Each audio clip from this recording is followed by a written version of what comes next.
या घडीची अतिशय महत्त्वाची बातमी बघूया। नवी मुंबई सानपाडा डीमार्ट परिसरामध्ये गोळीबार झालेला आहे। 5 ते 6 राऊंड फायर करून आरोपी फरार झालाय। एक जण जखमी झाल्याची माहिती कळतेय।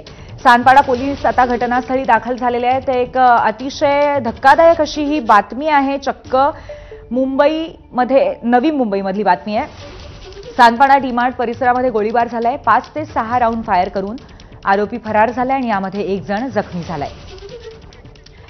आपले प्रतिनिधी विनायक पाटील आपल्याला अधिक माहिती देतील। विनायक, नक्की घटना कशी घडली आणि कोणाकडनं घडली, काही कळलंय का?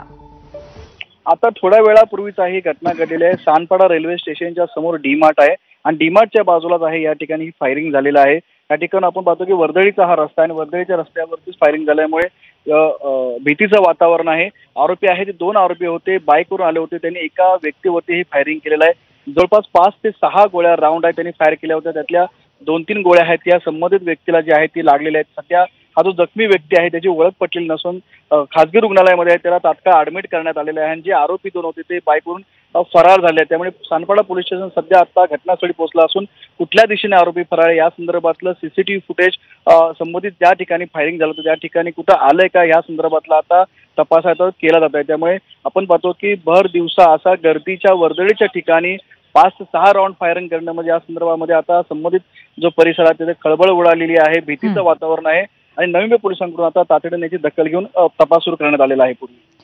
धन्यवाद विनायक, आपण दिलेल्या माहितीबद्दल। तर नवी मुंबई सानपाडा परिसरातली ही बातमी आहे। वर्दळीच्या वेळी आणि वर्दळीच्या अशा परिसरामध्ये 2 दुचाकी स्वार आले आणि त्यांनी अचानक एका व्यक्तीवरती 2 ते 3 गोळ्या झाडल्या।